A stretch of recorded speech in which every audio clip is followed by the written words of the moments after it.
Kryetari i Partisë Demokratike Sali Berisha zhvilloi një takim me qytetarët e Kursit ku bë prezantimi i kandidatëve të PD-s Aleanca për Shqipërinë Madhështore. Berisha u bëri thirrje gjithë qytetarët e Kursit, Hasit dhe Tropojës që të votojnë të lirë. Në prezantimin e programit të tij, ai tha se do të subvencionojë nënat dhe fëmijët. Kemi paketën e dhimbshurisë.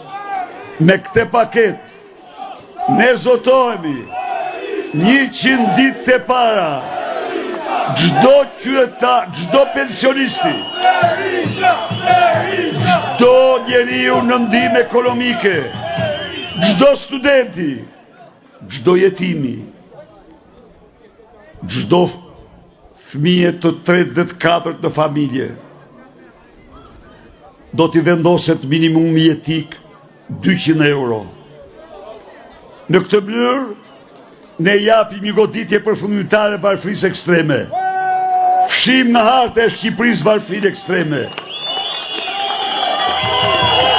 Rrogën minimale nuk do mund paguhet kush në Shqipëri ndën 500 euro. Rroga mesatare do t'jetë 1200 euro. Jo vetëm kaq. Rrogultit, pensionistët do kenë kartën e konsumatorit dhe do marrin me 20% më lirë të gjitha gjërat bazë për jetën e tyre.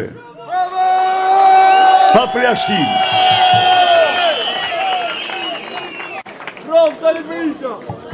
Me qindra mijëra shqiptarë sot kërkojnë ilaçet nga njerëz të tyre jashtë vendi.